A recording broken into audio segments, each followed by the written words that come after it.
क्या तुम नहीं जानते कि अन्यायी लोग परमेश्वर के राज्य के वारिस न होंगे? धोखा न खाओ, न वैश्यागामी, न मूर्ति पूजक, न परस्त्रीगामी, न लुच्चे, न पुरुषगामी होना। मतलब कि ऐसे लोग कभी परमेश्वर के राज्य में नहीं आएंगे। मूर्ति पूजक नहीं आएंगे। मतलब कि मूर्ति पूजा करना वैश्यागामी की तरह होता है। मूर्ति पूजा करना जो होता है वो व्यभिचार के बराबर होता है, एडल्ट्री के बराबर होता है। जैसे कि कोई बच्चा, पास्टर जी, कोई बच्चा हो गया, वो मूर्ति पूजा कर रहा है तो वो व्यभिचार कर रहा है आपके। बिल्कुल बिल्कुल होता है भैया, व्यभिचार होता है। अरे देवा, ये गड़बड़ है बाबा। फिर भी आप उत्तर बिल्कुल, नहीं बहुत बता बार पा रहे ना, बात ये। कई बार ऐसा होता है। देखिए, आपने आधी बात पे ध्यान दिया ना सर। मैंने आपसे बोला कभी मुझे उत्तर 1 घंटे मिल गया, कभी 1 दिन में मिल गया, कभी सुबह से लेकर शाम तक मिल गया, कभी कभी 1 साल लग गया, कभी कभी 2 साल भी लग गए। और फिर मुझे पता चला कि ये परमेश्वर, ये सवाल तो मैंने आपसे सालों पहले पूछा था और आज आपने इसका जवाब दिया। मैं धन्यवाद करता हूँ आपका। परमेश्वर हमारे विश्वास को और धीरज को भी परखते हैं हमारे परमेश्वर। तब आपको क्या नाम से अपने धर्म में रुकना चाहिए था, हिंदू धर्म में, और उनकी किताबों को देखना चाहिए था। आप इतना धैर्य अपनी किताबों में क्यों नहीं लगाए? ठीक है, आप एक बार प्लीज वचन पढ़ दीजिए, फिर उसके बाद मैं बात करूंगा। वचन तो पढ़िए सर। सो हे प्यारों, भाई वो तो गलत है, वो सिद्ध हो गया, गलत है वो। सो हे प्यारों, जबकि ये, हेलो भाई पास्टर जी। हाँ जी पास्टर जी पढ़िए। हाँ जी पढ़िए पढ़िए, वचन पढ़िए भैया। दूसरा कुरिन्थियों सो हे 7 प्यारों। मित्रों, यहाँ पर पास्टर जी हंस रहे हैं अपनी बेबसी पर, अपनी लाचारी पर, क्योंकि हमारे द्वारा पूछा गया सवाल उनके गले की एक ऐसी हड्डी बन गया जिसे न तो वो निगल सकते थे और न ही उगल सकते थे। और अपनी इसी लाचारी पर इनको हंसी आ गई कि भैया आज तो फंस गया। और जैसा कि मैंने पिछली वीडियो में आप लोगों से कहा भी था कि आगे चलकर पास्टर जी से हमारी कुछ ऐसी बातचीत हुई है जिसके बाद पास्टर जी भी सोचते होंगे कि काश उनकी बातचीत आशीष चौरसिया से ना हुई होती।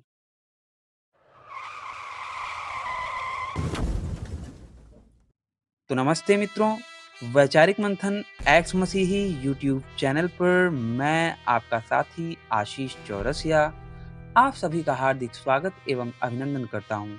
मित्रों, सचिन पास्टर जी के साथ हुई हमारी पिछली चर्चा तो आप लोगों ने सुनी ही होगी। अगर ना सुनी हो तो ऊपर दिए गए आई बटन पर क्लिक करके आप हमारी पिछली चर्चा को अवश्य सुनिए, क्योंकि पिछली चर्चाओं को सुनकर ही आपको पता चलेगा कि पास्टर जी किसी से भी बात करते वक्त क्रिश्चियनिटी को साबित करने के लिए एक श्लोक का उदाहरण बड़ा तेज देते थे। और जब किसी हिंदू धर्म में जब अंत्येष्टि होती है तो उसमें लिखा है पापों पाप कर्म पाप संभव पाप आत्मा सर्व पाप हरो हरे, हे हरि मेरे पाप को हरो। इस तरह से लिखा हुआ है, आपने शायद पढ़ा। ये बताइए आप कौन से उसको कोट कर रहे हैं आप? मैं वचन से आप हिंदू धर्म के कौन से ग्रंथ को कोट करके बोल रहे हैं? ग्रंथ को नहीं, जब अंत्येष्टि होती है, जब मेरे पापा, देखो हम सब, मैं पहले ब्राह्मण परिवार से था भैया, और मैं भी सुबह सुबह उठ करके 4-4 5-5 घंटे मंदिर में सफाई करता था, झाड़ू मारता था, बहुत परिश्रम करता था। तो प्रभु ने ही मेरे को ये वचन दिया, पापों पाप कर्म पाप संभव पाप आत्मा सर्व पाप हरो हरे। और जब पास्टर जी ने उसी श्लोक का उदाहरण मेरे सामने रखा और उसी श्लोक पर मैंने एक मूलभूत प्रश्न उनसे किया, तो वो किस प्रकार से उस बात पे कन्नी काटने लगे, ये सुनना अपने आप में बड़ा ही मजेदार है। क्योंकि मुझे लगता है कि अब से पास्टर जी किसी से भी बात करेंगे तो वो श्लोक का उदाहरण देने से कम 2 बार तो जरूर सोचेंगे। तो ब्राह्मण परिवार में पैदा होकर ईसाई बनने वाले और ईसाई बनकर पादरी बनने वाले सचिन पास्टर जी के साथ हुई हमारी अब तक की अंतिम चर्चा का अंतिम हिस्सा आज मैं आप लोगों के समक्ष रख रहा हूं। आप सब भी सुनिए एवं निर्णय लीजिए।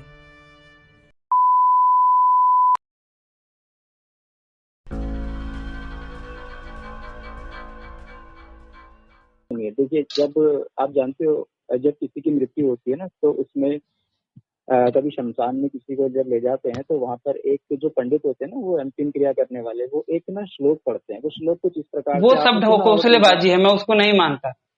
मैंने उन सबको पहले ही छोड़ दिया ना पास्टर जी, कि मैं मानता हूँ कि वो चीजें पूरी तरह से सरासर पाखंड है, गलत है। सुन तो लीजिए, पाखंड को भी उसमें ये लिखा हुआ है, पापोह पाप कर्म पाप कर्म पाप संभव त्राहिमाम पुंडरीकाक्षम सर्व पाप हरे।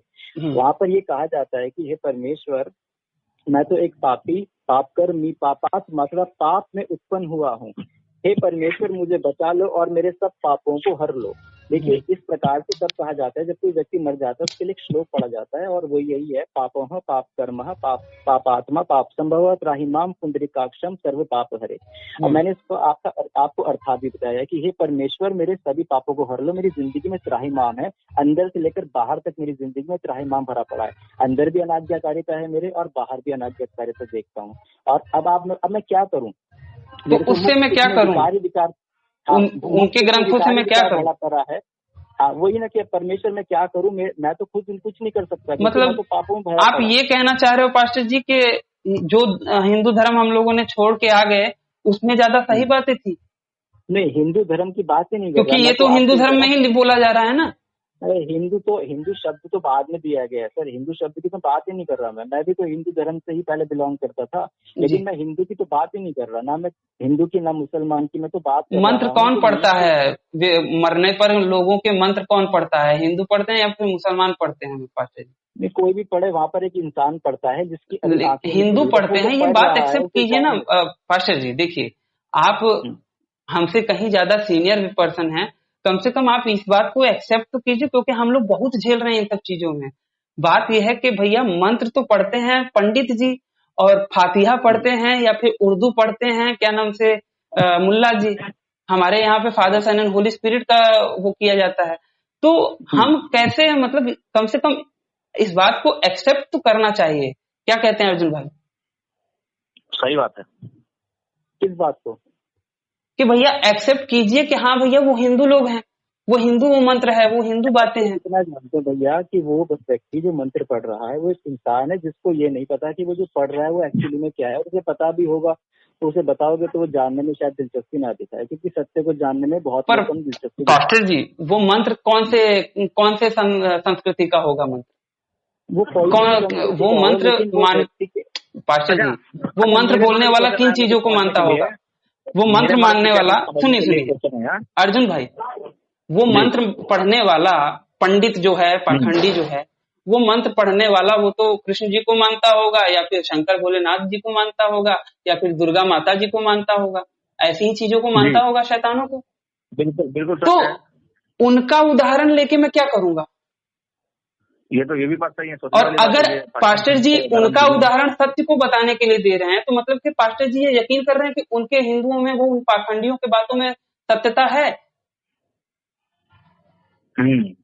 अंतिम में तो अगर ऐसा बात हो रहा है और यहाँ की बातें भी मैच हो रही है तो वो भी सत्य हो सकता है। हेलो पास्टर जी।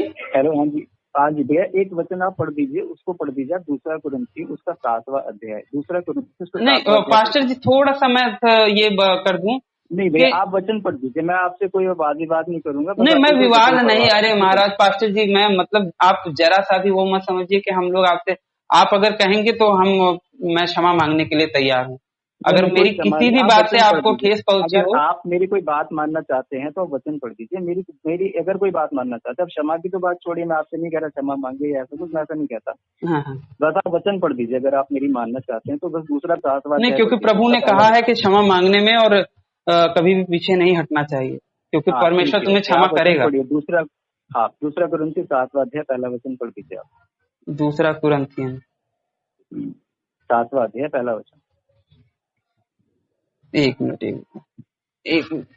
बस बात यही है पास्टर जी कि भैया पाप, एक बच्चा भी पैदा हो रहा है पाप के साथ, क्योंकि सेक्स को पाप बोल दिया गया, जो कि जीवन के उत्पन्न होने की मूलभूत बात है, मूलभूत कड़ी है, उसी से जीवन का अंकुरण होता है।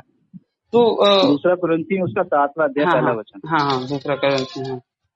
तो उस प्रकार से देखा जाए तो सर जी जो विचार नहीं करेंगे, जो आप बता रहे हैं ना, उनमें विचार उनको नहीं करना शायद। 2 कुरिन्थी 7वां अध्याय पढ़िए तो है। नहीं पास्टर जी समझ रहे हैं, पता नहीं क्यों आज पास्टर जी जवाब नहीं दे रहे हैं, नहीं तो पास्टर जी पढ़ दीजिए उनका जो बढ़िया। देखिए, मैं यकीन मानिए अर्जुन भाई, जब मैंने पास्टर जी से बात करी है ना, काजल बहन ने मुझे पास्टर जी से मिलवाया था, जब भी मैं पास्टर जी से बात करता था, मुझे हर एक प्रश्न का जवाब मिल रहा था, जी। हर एक प्रश्न का जवाब मिलता था। तो वही तो मैंने जी। आपसे बताया सर कि क्या बोलते हैं, अभी कुछ ऐसे प्रश्न होते हैं जिसके बारे में परमेश्वर कहते हैं कि मुझसे प्रार्थना कर, कुछ और मैं तेरी सुनकर बड़ी बड़ी और कठिन बातें बताऊंगा जिन्हें तू अभी नहीं समझता। It will take some time, but आप प्लीज अभी दूसरा सेकंड पहला पढ़ दीजिए। 7 अध्याय उसका पहला वचन पढ़ दीजिए। 7 अध्याय ना, हम्म। एक मिनट। बात यह है पास्टर जी कि आप जो तरीका बता रहे हैं कि प्रभु से मांगे या फिर प्रभु से प्रश्न पूछें और वो हमें उत्तर देगा, तो आप कह रहे हो कि आपको तो तुरंत मिलता है उत्तर, फिर भी आप उत्तर बिल्कुल, नहीं बहुत बता बार पा रहे हैं ना। बात ये कई बार ऐसा होता है। देखिए आपने आधी बात पे ध्यान दिया ना सर, मैंने आपसे बोला कभी मुझे उत्तर 1 घंटे मिल गया, कभी 1 दिन में मिल गया, कभी सुबह से लेकर शाम तक मिल गया, कभी कभी 1 साल लग गया, कभी कभी 2 साल भी लग गए, और फिर मुझे पता चला कि परमेश्वर ये सवाल तो मैंने आपसे सालों पहले पूछा था और आज आपने इसका जवाब दिया। मैं धन्यवाद करता हूँ आपका। परमेश्वर हमारे विश्वास को और धीरज को भी परखते हैं हमारे परमेश्वर, तो यकीनन तो परखना आपको चाहिए। जैसे कि कोई ये हिंदू लोग हमको यही कहते हैं, तो ये तब आपको क्या नाम से अपने धर्म में रुकना चाहिए था, हिंदू धर्म में, और उनकी किताबों को देखना चाहिए था। आप इतना धैर्य अपनी किताबों में क्यों नहीं लगाए? ठीक है, आप एक बार प्लीज वचन पढ़ दीजिए, फिर उसके बाद मैं बात करूंगा। वचन तो पढ़िए सर। सो हे प्यारों, भाई वो तो गलत है, वो सिद्ध हो गया गलत है वो। सो हे प्यारों, जबकि ये हेलो भाई पास्टर जी। हाँ जी पास्टर जी पढ़िए। हाँ जी पढ़िए वचन पढ़िए भैया, दूसरा कुरिन्थियों। सो हे प्यारों, जबकि ये प्रतिज्ञाएं हमें मिली हैं, तो आओ हम अपने आप को शरीर और आत्मा की सब मलिनता से शुद्ध करें और परमेश्वर का भय रखते हुए पवित्रता को शुद्ध करें। किस चीज की पवित्रता करनी है? बस ठीक है, धन्यवाद। यही बात है कि परमेश्वर का वचन कहता है कि मनुष्य की आत्मा भी मलिन है और शरीर भी मलिन है। मलिनता अंदर से बाहर तक है, कि पूरे अंदर से लेके बाहर तक मलिनता ही मलिनता है। पाप शरीर में प्रवेश हुआ और अनाज्ञाकारिता के द्वारा सब मनुष्य में फैला, और परमेश्वर का वचन कहता है आओ भाइयों, ना केवल शरीर की वरन अपनी आत्मा की भी मलिनता को हम शुद्ध करें। और किस प्रकार से शुद्ध करेंगे? परमेश्वर के वचन के द्वारा। अभी हम पढ़ के आ रहे हैं पहला कुरिन्थियों 6 अध्याय 11वां वचन के। अब हम परमेश्वर के आत्मा के द्वारा और प्रभु यीशु मसीह के नाम के द्वारा धोए गए, शुद्ध हुए और धर्मी हुए। किस प्रकार से वचन बताता है जी। तो अब यहाँ पे ये बात तो क्लियर हो जाती है कि शरीर और आत्मा दोनों की दोनों अशुद्ध है। बस वो किताब में लिखा है, वो बात ये है पास्टर जी, तो हम लोग शुरू हो गए। बात ये है पास्टर जी, आप कुछ और कोई वचन और पढ़ना है तो बताएं। अभी तो मेरे को आपको यही एक वचन पढ़वाना था। तो अब बात ये कहना है, मैं थोड़ा सा इसी वचन को पुनः पढ़ना चाहूंगा कि सो हे प्यारों, जबकि ये प्रतिज्ञाएं हमें मिली हैं, तो आओ हम अपने आप को शरीर और आत्मा के साथ मलिनता से शुद्ध करें। अर्थात सीधा सीधा ये पापों से शुद्ध करने की बात हो रही है ना?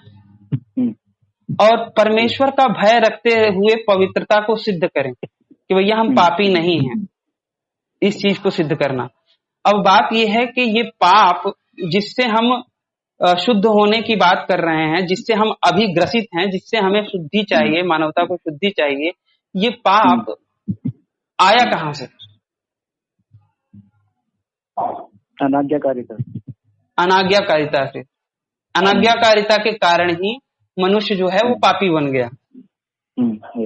ये पाप मनुष्य ऐसा करेगा, ये पाप आने वाला है, ये बात भविष्य जानने वाले यहोवा को, परमेश्वर को उस वक्त भी पता था जिस वक्त वो उसे बना रहे थे, या फिर बनाने वाले थे मनुष्य को, या फिर शैतान को, या फिर उस फल को, या फिर उस आज्ञा को देते वक्त भी वो ये जानते रहते थे कि भैया फिर इसकी अनाज्ञा होगी, फिर उसके बाद मैं पाप दूंगा। हाँ, तो अनाज्ञाकारिता अगर है परमेश्वर के वचन में, तो परमेश्वर ने उसका सोल्यूशन भी तो किया ना। पास्टर जी, मैं सोल्यूशन किया, उसके बाद क्या किया मैं इस पे आ ही नहीं रहा हूँ। उस पे क्या किया उसके बाद मैं उस पे नहीं कर रहा, वो किया ये मैटर कर रहा है। आप समझ ना मेरी बात को, कि उन्होंने ये किया, ये रियलिटी है। ये मतलब कि हमारे फेथ की, हमारे विश्वास की रियलिटी है कि उन्होंने ये तो किया।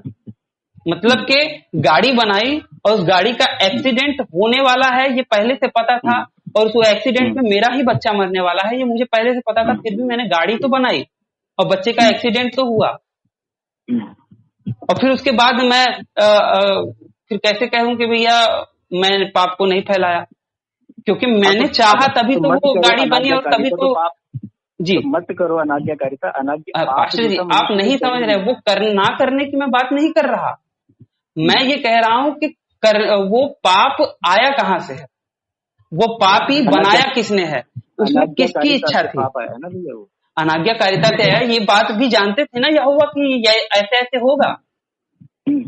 यहोवा ये जानते थे ना कि भैया अनाज्ञाकारिता करेगा मनुष्य, यस, शैतान उसको भटकाएगा, शैतान उसको भड़काएगा मेरे विरुद्ध, अनाज्ञा करने में शैतान ही भटकाएगा।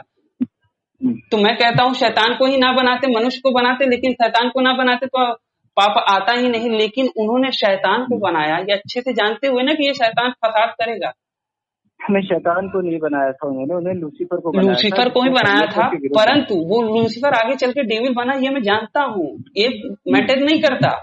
चलिए लूसीफर की ही बात कर लीजिए, तो उन्होंने फरिश्ते को बनाया या फिर लूसीफर को बनाया, तो जिस वक्त वो बना रहे थे उस वक्त तो जानते थे ना भविष्य में कि भैया ये जो है क्या नाम से मेरे उनको पापी बनाएगा और भटकाएगा उनको, ये जानते थे ना। आप एक बंदूक लो पास्टर जी, आप एक बंदूक बनाते हो, अच्छे से जानते हो कि भैया ये बंदूक को मैं एक व्यक्ति पे या फिर अपने बच्चे पे मारने वाला हूँ, बंदूक चलाने वाला हूँ अपने बच्चे को, और वो मरने वाला है। फिर भी जब वो बच्चा मरता है तो आप उस बंदूक की गलती बता रहे हो, जैसे कि आप शैतान की गलती बता रहे हो, लेकिन बंदूक बनाने वाले की गलती नहीं बता रहे। अच्छा ठीक है, आप एक वचन पढ़ देंगे? जी जी जी जी जी जी वचन। उत्पत्ति दूसरा अध्याय। उत्पत्ति दूसरा अध्याय, हाँ उसका 17 वचन पढ़। 17 वचन, ठीक ठीक ठीक। पास्टर जी सिर्फ हम लोग को समझाने के मतलब समझाइए, ठीक है अच्छी बात है, लेकिन आप भी कुछ कुछ समझिए, कहीं पे कुछ कॉन्ट्रडिक्शन बात है तो उसको विचार कीजिए। नहीं पास्टर जी जानते हैं भाई सब अच्छी तरह से। नहीं ये मैं काफी विचार करता हूँ आपकी बातों को, सही बात है, परंतु क्या है ना कि कुछ चीज अगर परमेश्वर बनाते हैं और परमेश्वर कुछ अच्छा ही बनाते हैं, उसके बाद तब यहोवा फ्री विल कितनी है उसको, तब यहोवा रिबेल कर। हाँ पढ़ दीजिए। हालांकि फ्री विल में भी गड़बड़ी होती है, खैर ठीक है। फ्री विल में तो गड़बड़ी होती है, सही बात है। आज तो परमेश्वर ने हमें भी आज्ञा दे रखी है, कह रखा है कि तुम पाप मत करना, लेकिन हम लोग क्या करते हैं, हम लोग फिर भी पाप करते हैं। फ्री विल भी अगर मैं फ्री विल के अंतर्गत, जैसे कि मैं आपसे बात कर रहा हूँ, ये परमेश्वर जानते थे पहले से। हाँ परमेश्वर तो जानते थे, परमेश्वर पहले से ही जानते थे ना। जो अभी तो, आपके और मेरे मन में चल रहा है वो सब कुछ जानते। बिल्कुल, तो परमेश्वर ये सारी चीजें जानते हैं, और फिर भी वो होने दे रहे हैं, तो इसमें मर्जी परमेश्वर की है ना। वो तो फिर भी देखो ना कितने अच्छे हैं, कि फिर भी इतने अच्छे हैं कि वो हमें आज ही हमारे पापों का दंड नहीं दे देते। वो क्या करते हैं, मेरे मन को जानते हैं कि कितना बड़ा पापी इंसान है सचिन गिरी, लेकिन फिर भी वो क्या करते हैं, मौका देते हैं। वो कहते हैं ठीक है सुधर जाएगा, एक मौका है। क्या भले कितने भी विरोध में करता रहा हूँ पूरे मन से परमेश्वर का, मैं विरोध कर रहा हूँ, फिर भी आज संसार विरोध कर रहा है परमेश्वर का, लेकिन संसार को तबाह नहीं कर दिया परमेश्वर ने, क्योंकि परमेश्वर चाहते हैं कि लोग मान जाए, समझ जाए, मेरे को जानने की कोशिश करेंगे, मैं पवित्र। तो मनुष्य वो जो पापी हुआ है पास्टर जी, वो जो मनुष्य पाप कर रहा है, पापी हुआ है, परमेश्वर के विरुद्ध पाप कर रहा है, परमेश्वर ये जानते थे ना कि ये पाप तभी आएगा जब शैतान भटकाएगा। हाँ बिल्कुल, और आज जैसे कि आप और मैं पाप करते हैं, इस बात को परमेश्वर जानता है। नहीं ठीक है, वो मैं मान रहा हूँ पास्टर जी, आप बोलिए ना, बोलिए। मैं वही बोल रहा हूँ कि आज और आप और मैं, या चलो मैं आपको नहीं कहता, लेकिन जो मैं पाप आज कर रहा हूँ ये तो मैं कल करूंगा, उसको परमेश्वर जानते हैं, और मेरे ढीठ मन को भी परमेश्वर जानते हैं। लेकिन परमेश्वर फिर भी एक मौका देते हैं कि अपने पापों से मन फिरा लो, जब तक जिंदा हो मौका है, मन फिराओ, जब तक जिंदा हो अपने मन को कठोर मत करो। परमेश्वर का वचन कहता है कि आज जब तुझे उसका वचन सुनाया जाए तो अपने मन को कठोर मत कर, क्योंकि परमात्मा तो पवित्र है। अभी हम वचन पढ़ के आ रहे हैं, मसीह यीशु के बारे में पढ़ के आ रहे हैं कि उसने वो इसलिए प्रकट हुआ कि पापों को भर ले जाए, और उसके अंदर कोई पाप नहीं है, मसीह यीशु के अंदर कोई पाप नहीं है, तब परमेश्वर है हमारे। अब एक मैं इस पे बात बोलना चाहूंगा पास्टर जी, थोड़ा सा मुझे याद आया, हालांकि थोड़ा सा विषय से हट के है, लेकिन थोड़ा सा उसी से मिलता जुलता है।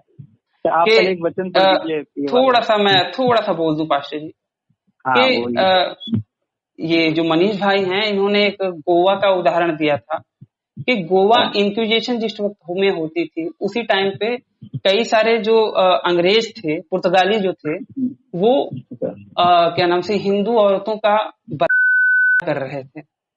ऐसा करते थे कि उनको मार डालते थे, मर भी जाती थी, उनकी मृत्यु भी हो जाती थी। तो वो कह रहे थे कि और उस वक्त में वहां के जो बिशप थे उन्होंने एक उनका पत्र आज भी मौजूद है, वो बता रहे थे और उन्होंने मुझे दिखाया भी था गूगल पे सर्च करके, जिसमें उन्होंने कहा था कि ये करने से भी तुम स्वर्ग में जाओगे और क्या नाम से तुम्हें क्षमा मांगनी पड़ेगी और तुम क्षमा हो जाओगे, क्योंकि तुमने क्या नाम से इन पेगन लोगों को, पेगन शब्द वहां पे यूज किया गया है कि पेगन लोगों को, दैट पेगन, कि मतलब तुमने इन पेगन लोगों को के साथ ये अत्याचार किया है, इसलिए तुम क्षमा हो जाओगे क्योंकि तुम अंत में स्वर्ग में जाओगे। अच्छा, ऐसा कह रहा था वो? हाँ, तो ये बात सही है? बिल्कुल गलत है, क्योंकि वो औरत और वो लड़की, और ये भी कहा था कि ये लड़की, ये क्योंकि ये पेगन लोग जो है ये नर्क में जाने वाले हैं। अच्छा, ऐसी बात कर रहा था। हाँ, तो वो उस टाइम पे, डार्क एज के टाइम पे, जिस वक्त हिंदुओं का इंक्विजिशन, मतलब कि हिंदुओं के साथ वो कर रहे हैं, ऐसा कुछ बताते हैं वो लोग। अब पता नहीं, मैं उतना वो नहीं करता, लेकिन मेरा ये मानना है, जितना मेरी समझ कहती है पास्टर जी, कि अगर कोई ईसाई है जो प्रभु यीशु पे विश्वास करता है, प्रभु यीशु के पुनः आ जाने पे विश्वास करता है और ये मानता है कि भैया प्रभु यीशु ही उद्धार करता है, तो क्या वो स्वर्ग में चला जाएगा करते हुए भी? और जो लड़की इस बात पे बिलीव नहीं करती बल्कि वो मूर्ति पूजा कर रही है, तो वो पीड़िता, क्या वो नरक में जाएगी? ठीक है, थैंक यू, आपका सवाल के लिए धन्यवाद। मैं उम्मीद है आपका सवाल पूरा हो गया, मैं शायद समझ गया हूँ जी। देखिए, परमेश्वर का वचन कहता है, अगर कोई जानबूझ के पाप करेगा और अगर कोई भी वो विश्वासी जो कि अपने आप को विश्वासी कहता है और लड़की के साथ गंदी हरकत करता है, उस पर गंदी नजर रखता है, उसके साथ बलात्कार करता है, तो वो झूठे पढ़ने के योग्य है, वो स्वर्ग जाने के योग्य कतई तो वो स्वर्ग में नहीं जाएगा, तो स्वर्ग में नहीं जाएगा, भले ही वो प्रभु यीशु पे विश्वास कर रहा है। वो प्रभु यीशु पर विश्वास कर रहा है और उसके बाद वो ऐसे कर्म कर रहा है, तो यकीनन वो स्वर्ग में नहीं जाएगा, बिल्कुल नहीं जाएगा। और जो लड़की एक जिसके साथ अन्याय हुआ है, उसका न्याय परमेश्वर करेंगे और परमेश्वर हमसे ज्यादा, वो स्वर्ग में जाएगी कि नहीं? वो तो परमेश्वर ही बताएंगे जब न्याय होगा, न्याय के दिन आएगा, लेकिन हमें तो अपना देखना है ना। जो स्वर्ग में नहीं जाएगा उसके बारे में तो आपको पता है, क्योंकि उसके कर्मों के आधार पे आप पास्टर जी ये कह रहे हो कि भैया वो क्या नाम से, उसका आप तुरंत निर्धारण कर दिए कि भैया वो तो स्वर्ग में नहीं जाएगा। सिंपल तो है जी, वो मानते हैं ईसाई में वही स्वर्ग जाएंगे, ये तो वो नरक में जाएगा, भले ही वो ईसा को मानता रहेगा, फिर भी वो नरक में जाएगा। अगर स्वर्ग में नहीं जाएगा पास्टर जी, वो व्यक्ति स्वर्ग में नहीं जाएगा जो तो नरक में जाएगा, नरक में जाएगा ना। तो मतलब कि प्रभु यीशु को मानने पर भी कोई गारंटी नहीं है कि आप स्वर्ग में ही जाओगे, आप नरक में भी जा सकते हो, भले आप परमेश्वर प्रभु यीशु को मानो। और ये सुनिए, लेट मी कंप्लीट, कि भले आप यीशु को मानते रहो, लेकिन आप को अगर आप गलत कर्म करोगे तो आपके पाप क्षमा नहीं होंगे, आपको हेल में ही जाना पड़ेगा, नरक में ही जलना पड़ेगा। जब यीशु को आपने माना अपना उद्धार करता, तब आपके पाप क्षमा हो चुके थे। लेकिन अब अगर कोई व्यक्ति, परमेश्वर का वचन कहता है, अब अगर कोई व्यक्ति जानबूझ के पाप करता है तो फिर उसके लिए कोई बलिदान शेष नहीं है। बिल्कुल जानबूझ के, अगर तो बात यह है, वही कह रहा हूँ पास्टर जी, कि जानबूझ के भी अंततोगत्वा जब वो मर गया, फिर उसके बाद फिर भी स्टिल उसका बिलीव मरते वक्त भी यही था कि प्रभु यीशु उसके पापों के लिए बलिदान हुए, ये उसका हमेशा मरते वक्त भी उसका यही बिलीव था। तो वो मर गया, तो उसके बाद उसके इस सबसे बड़े बिलीफ पे, जिस बिलीफ पे स्वर्ग और नरक में जाना निर्धारित होता है, ऐसा मैंने सुना है, तो क्या वो नरक में जलेगा भले वो मानता रहे कि भैया प्रभु यीशु उद्धार करता है? हाँ, एक अगर आप वचन पढ़ देंगे तो शायद यहाँ से आपको और मुझको दोनों को क्लियर हो जाएगा। पहला कुरिन्थियों 6 अध्याय और उसका आप वचन पढ़ दीजिए, 9 से लेके 10 पढ़ दीजिए, 9 से लेके 11 तक ही पढ़ दीजिए आप। कौन सा? पहला कुरिन्थियों 6 अध्याय, पहला कुरिन्थियन 11 तक। पहला कुरिन्थियन 9 से 11 तक। फर्स्ट कुरिन्थियन नए नियम में ना? हाँ जी, नए नियम। फिर भी मैं थोड़ा सा इतना मुझे ढूंढने में दिक्कत नहीं हो रही, मैं कई लोगों समझ को तो सकता बहुत हूँ ज्यादा आपके दिक्कत सवाल होती है। को, आपके बात को मैं समझ सकता हूँ, आप सही कह रहे हो, कई बार सवाल होते हैं हमारे मन में, पर अगर हम बाइबल से जांचेंगे तो पता चल ही जाएगा, जहाँ तक है पता चल ही जाएगा। मुझे तो इतना भी अंदाजा हो गया है ना कि इतनी मोटी बाइबल है मेरे पास, लेकिन मुझे इतना अंदाजा हो गया है कि मैं कौन सा पन्ना कितना पलटूंगा कि वो चैप्टर आ जाएगा। अच्छी बात है, बहुत बड़ी बात है। इतना मैंने पढ़ा है। बढ़िया, अच्छा किया आपने। तो हाँ, फर्स्ट जूते पढ़ने कुरिन्थियन का चाहिए उस व्यक्ति के जो मसीह यीशु को, जूते पढ़ने चाहिए उस व्यक्ति को जो मसीह यीशु को अपना मानता है, अपना कहता है, लेकिन किसी स्त्री के साथ, किसी हिंदू बहन के साथ, किसी मुसलमान बहन के साथ या किसी भी बहन माता के साथ बलात्कार जैसी हरकत करता है, उसके ऊपर तो जूते पड़ने चाहिए। और आप अच्छी पढ़ दीजिए ये वाला बता दिया।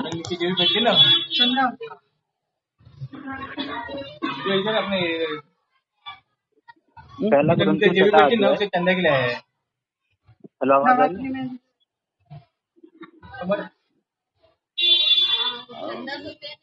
हेलो, कितना? अभी मेरे पास पैसे नहीं है, मैं गांव से अभी नया नया आया हूँ, अभी नौकरी की तलाश में मैं घूम रहा हूँ, अभी शाम को सुबह जाता हूँ, शाम को आता हूँ। आप भी पता किए होंगे तो मैं नया नया आया हूँ यहाँ, तो अभी थोड़ा सा पैसे की प्रॉब्लम हो रही है दादा, अभी नहीं।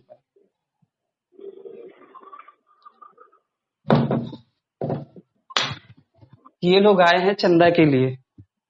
हेलो, अच्छा, आए थे चंदे के लिए नवरात्रि का। मैं क्यों दूं पैसे भाई, मैं क्यों दूं पैसे? हाँ हाँ मेरे पास है, लेकिन मैं नहीं देना चाहता, मैं क्यों दूं भाई? अच्छा, शैतानों की पूजा में मैं क्यों दूं?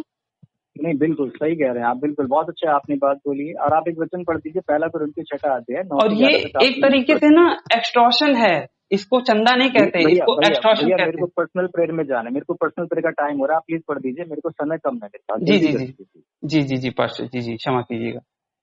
कौन सा वचन बोले आप? हाँ हाँ, पहला पहला कुरिन्थियों 6 कुरिन्थियन, अध्याय 9 से 11 भैया। पहला कुरिन्थियन 6 अध्याय है ना, 6 अध्याय, उसका कौन सा वचन? 9 से 11। 9 से 11, 9 से पढ़ना शुरू करूं 11 तक, ठीक।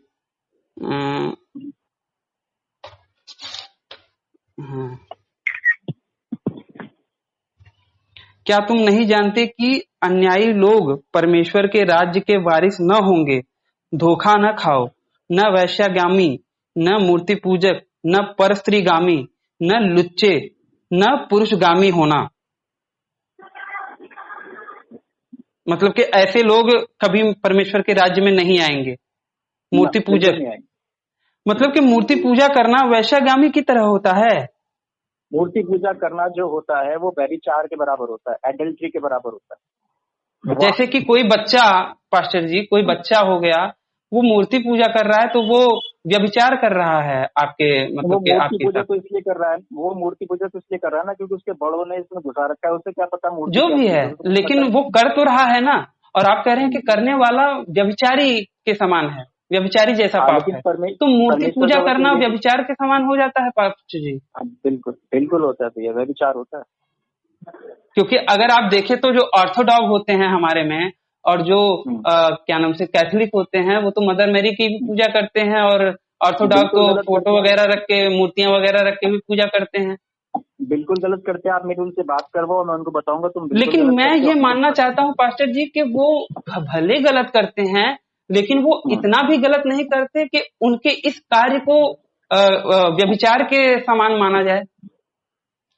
तो परमेश्वर का वचन तो यही बताता है भैया, हम मानने वाले क्या? बात ये है पास्टर जी, परमेश्वर के वचन पे चिंतन मनन तो करने के लिए हमें ही कहा गया है ना, तभी तो हम जानेंगे कि सत्य क्या है। तो नहीं, क्लियर मान लिए, ये तो क्लियर मान लिए कि हाँ ये मूर्ति जो पूजा हो रहा है, इसमें मेरे को बिल्कुल नहीं पता था कि इस तरह की बातें भी इसमें लिखी हुई है।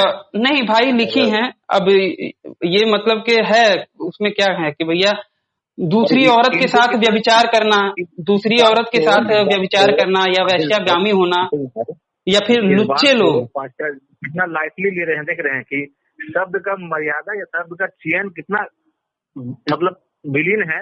लेकिन पास्टर जी इनको एकदम लाइटली ले लिए कि हाँ ऐसा हो सकता है। लुच्चे लोग, जबकि वहाँ पे अब लुच्चे का मतलब ये एक प्रकार का गाली ही होता है, लुच्चे। किसी अच्छा सभ्य अच्छा, समाज में हम मेरे किसी व्यक्ति को लुच्चा नहीं अनिल कहेंगे। भाई, मेरे थोड़ा समझना था कि ये जो पास्टर जी है मतलब पैदा क्रिश्चियन फैमिली में हुए या फिर कन्वर्ट हुए हैं कुछ साल पहले? मुझे नहीं मैं तो पता। 2018 में प्रभु के पास किया था, और 2020 में आते आते मैंने प्रभु को पाया, और उसके बाद ऐसा हुआ कि मैं प्रभु के साथ चलने लगा। तो एक प्रश्न मेरा आपसे रहेगा पास्टर जी। हाँ जी। अगर आपके पास कोई दो व्यक्ति नया ले आऊं अपने, कोई दो व्यक्ति नया, ठीक है, जिसको आप नहीं जानते हैं, हाँ जी। और आपसे मैं पूछूं कि इसमें से बढ़िया कौन है और खराब कौन है, तो आप कैसे बताओगे? उनके साथ संगति करके बता सकते हैं, उनके साथ संगति करेंगे तब बता सकते हैं कि भाई बढ़िया कौन है, खराब कौन। जी बिल्कुल, उनके साथ रहने से, टाइम स्पेंड करने से आप बता सकेंगे कि कौन सही कौन गलत, ठीक है। हाँ जी। तो आपने अपनी शास्त्र बुक कभी पढ़ी है? नहीं, अपने शास्त्र को जब मैंने पढ़ा तो सबसे पहला जो अध्याय मैंने पढ़ा था गीता का, उसमें यही पढ़ा था कि तुम्हें अगर मोक्ष प्राप्त करना है, मुक्ति चाहिए, ज्ञान चाहिए, तो अपने गुरु के पास जाओ। उसमें लिखा हुआ था अपने गुरु के पास जाओ। और जब मैंने बाइबल का मनन करा, पर प्रभु के वचन को मनन करा, तो उसमें लिखा हुआ है, मसीह यीशु कहते हैं कि गुरु और प्रभु मैं ही हूँ। और जब मैं उनकी संगति में चला, जब मैंने उनसे प्रार्थना की, मैंने ये देखा मेरी जिंदगी में मेरे को जो 1 करोड़ रुपए वाली बीमारी थी, जो 1 करोड़ रुपए में ठीक होती है, उसका इलाज होता है, वो मुफ्त में ठीक हो गई। मेरी एंजाइटी, डिप्रेशन, मेरा शराब पीना, वो सब परमेश्वर प्रार्थना करने से ही ठीक हो रहा है मेरी जिंदगी में। तो यकीनन मसीह की संगति में मुझे बहुत आशीषें मिली। सर जैसे आप बता रहे हैं कि इसमें मेरा शराब छूट रहा है, लेकिन परमेश्वर का पहला चमत्कार ही क्या है, आपको पता है? पहला परमेश्वर का नहीं भैया, आप मेरे को ना टाइम हो गया उसमें प्रेयर के लिए, मैं आपसे बात करता हूं। धन्यवाद। जी जी जी जी, चलिए अच्छा, ठीक है, धन्यवाद पास्टर जी, जय मसीह की। जी। हेलो, पास्टर जी गए क्या? जी चले गए। चले गए, अच्छा ठीक। कौन सा वचन बोले आप? हाँ हाँ, पहला कुरिन्थियन 9 से 11 भैया। कुरिन्थियन 6 अध्याय है ना? 6 अध्याय, उसका कौन सा वचन? 9 से 11। 9 से 11, 9 से पढ़ना शुरू करूं 11 तक, ठीक। हाँ,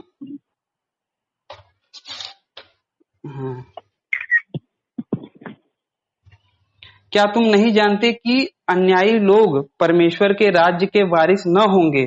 धोखा न खाओ, न वैश्यागामी, न मूर्ति पूजक, न परस्त्रीगामी, न लुच्चे, न पुरुषगामी होना। मतलब कि ऐसे लोग कभी परमेश्वर के राज्य में नहीं आएंगे। मूर्ति पूजक, मतलब कि मूर्ति पूजा करना वैश्यागामी की तरह होता है। मूर्ति पूजा करना जो होता है वो व्यभिचार के बराबर होता है, एडल्ट्री के बराबर होता है। जैसे कि कोई बच्चा, पास्टर जी, कोई बच्चा हो गया, वो मूर्ति पूजा कर रहा है तो वो व्यभिचार कर रहा है आपके, मतलब कि आपके साथ। तो इसलिए कर रहा है, वो मूर्ति पूजा तो इसलिए कर रहा है ना क्योंकि उसके बड़ों ने इसमें घुसा रखा है, उसे क्या पता मूर्ति जो भी है, लेकिन वो कर तो रहा है ना। और आप कह रहे हैं कि करने वाला व्यभिचारी के समान है, व्यभिचारी जैसा पाप है, तो मूर्ति पूजा करना व्यभिचार के समान हो जाता है पास्टर जी? बिल्कुल बिल्कुल होता है भैया, व्यभिचार होता है। क्योंकि अगर आप देखें तो जो ऑर्थोडॉक्स होते हैं हमारे में, और जो क्या नाम से कैथोलिक होते हैं, वो तो मदर मेरी की भी पूजा करते हैं, और ऑर्थोडॉक्स तो फोटो वगैरह रख के, मूर्तियां वगैरह रख के भी पूजा करते हैं। बिल्कुल गलत करते हैं। आप मेरी उनसे बात करवाओ, मैं उनको बताऊंगा तुम। लेकिन मैं ये मानना चाहता हूँ पास्टर जी कि वो भले गलत करते हैं, लेकिन वो इतना भी गलत नहीं करते कि उनके इस कार्य को व्यभिचार के समान माना जाए। तो परमेश्वर का वचन तो यही बताता है भैया। हम मानने वाले क्या? बात ये है पास्टर जी, परमेश्वर के वचन पे चिंतन मनन तो करने के लिए हमें ही कहा गया है ना, तभी तो हम जानेंगे कि सत्य क्या है। तो नहीं, तो क्लियर मान लिए, ये तो क्लियर मान लिए कि हाँ ये मूर्ति जो पूजा हो रहा है, इसमें मेरे को बिल्कुल नहीं पता था कि इस तरह की बातें भी इसमें लिखी हुई है। नहीं भाई, लिखी हैं। अब ये मतलब कि है, उसमें क्या है कि भैया दूसरी औरत के साथ व्यभिचार करना, दूसरी औरत के साथ व्यभिचार करना, या वैश्यागामी होना, या फिर लुच्चे लोग कितना लाइटली ले रहे हैं, देख रहे हैं कि शब्द का मर्यादा या शब्द का चयन कितना मतलब विलीन है, लेकिन पास्टर जी इनको एकदम लाइटली ले लिए कि हाँ ऐसा हो सकता है। लुच्चे लोग, अब लुच्चे का मतलब ये एक प्रकार का गाली ही होता है, लुच्चे। किसी सभ्य समाज में हम किसी व्यक्ति को लुच्चा नहीं कहेंगे। मेरे थोड़ा समझना था कि ये जो पास्टर जी है, मतलब पैदा क्रिश्चियन फैमिली में हुए या फिर कन्वर्ट हुए हैं कुछ साल पहले? मुझे नहीं पता। तो 2018 में प्रभु के पास किया था, और 2020 में आते आते मैंने प्रभु को पाया, और उसके बाद ऐसा हुआ कि मैं प्रभु के साथ चलने लगा। तो एक प्रश्न मेरा आपसे रहेगा पास्टर जी। हाँ जी। अगर आपके पास कोई दो व्यक्ति नया ले आऊं, अपने कोई दो व्यक्ति नया, ठीक है, जिसको आप नहीं जानते हैं, हाँ जी, और आपसे मैं पूछूं कि इसमें से बढ़िया कौन है और खराब कौन है, तो आप कैसे बताओगे? उनके साथ संगति करके बता सकते हैं। उनके साथ संगति करेंगे तब बता सकते हैं कि भाई बढ़िया कौन है, खराब कौन। जी बिल्कुल, उनके साथ रहने से, टाइम स्पेंड करने से आप बता सकेंगे कि कौन सही कौन गलत, ठीक है? हाँ जी। तो आपने अपनी शास्त्र बुक कभी पढ़ी है? नहीं, अपने शास्त्र को जब मैंने पढ़ा तो सबसे पहला जो अध्याय मैंने पढ़ा था गीता का, उसमें यही पढ़ा था कि तुम्हें अगर मोक्ष प्राप्त करना है, मुक्ति चाहिए, ज्ञान चाहिए, तो अपने गुरु के पास जाओ। उसमें लिखा हुआ था अपने गुरु के पास जाओ। और जब मैंने बाइबल का मनन करा, पर प्रभु के वचन को मनन करा, तो उसमें लिखा हुआ है, मसीह यीशु कहते हैं कि गुरु और प्रभु मैं ही हूँ। और जब मैं उनकी संगति में चला, जब मैंने उनसे प्रार्थना की, मैंने ये देखा मेरी जिंदगी में मेरे को जो 1 करोड़ रुपए वाली बीमारी थी, जो 1 करोड़ रुपए में ठीक होती है, उसका इलाज होता है, वो मुफ्त में ठीक हो गई। मेरी एंजाइटी, डिप्रेशन, मेरा शराब पीना, वो सब परमेश्वर प्रार्थना करने से ही ठीक हो रहा है मेरी जिंदगी में। तो यकीनन मसीह की संगति में मुझे बहुत आशीषें मिली। सर जैसे आप बता रहे हैं कि इसमें मेरा शराब छूट रहा है, लेकिन परमेश्वर का पहला चमत्कार ही क्या है, आपको पता है? पहला परमेश्वर का नहीं भैया, आप मेरे को ना टाइम हो गया उसमें प्रेयर के लिए, मैं आपसे बात करता हूं। धन्यवाद। जी जी जी जी, चलिए, अच्छा ठीक है, धन्यवाद पास्टर जी, जय मसीह की। जी हेलो, पास्टर जी गए क्या? जी, चले गए। अच्छा ठीक।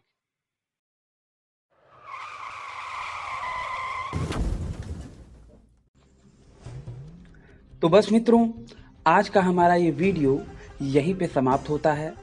जैसा कि आप लोग जानते हैं कि हमारा ये चैनल डीमोनेटाइज हो गया है और फिलहाल इसके मोनेटाइज होने की कोई आशा नहीं दिख रही। तो अगर आप मुझे धर्म के लिए मेरे इस कार्य में सहयोग करना चाहते हैं तो स्क्रीन पर दिख रहे QR कोड पर आप मुझे सहयोग कर सकते हैं। और अगर आप सामर्थ्यवान नहीं हैं तो कोई बात नहीं, कम से कम अपने इस चैनल को सब्सक्राइब करें और इस वीडियो को अपनी मित्र मंडली में ज़्यादा से ज़्यादा शेयर करें। हो सकता है आपके एक शेयर से हमारा कोई भाई या बहन इनकी सच्चाई से अवगत हो जाए और अधर्म में जाने से बच जाए। अपने जीवन काल में प्रतिवर्ष एक पेड़ अवश्य लगाएं, क्योंकि बाकियों के लिए तो जन्नत और जहन्नुम है, लेकिन आपको पुनः इसी धरती पे आना है। तो इस धरती माँ की रक्षा के लिए एक पेड़ प्रतिवर्ष अवश्य लगाएं। इस वीडियो को अंत तक देखने के लिए आप सबका बहुत बहुत धन्यवाद। नमस्ते जी, जय श्री राम, हर हर महादेव, जय माँ भारती।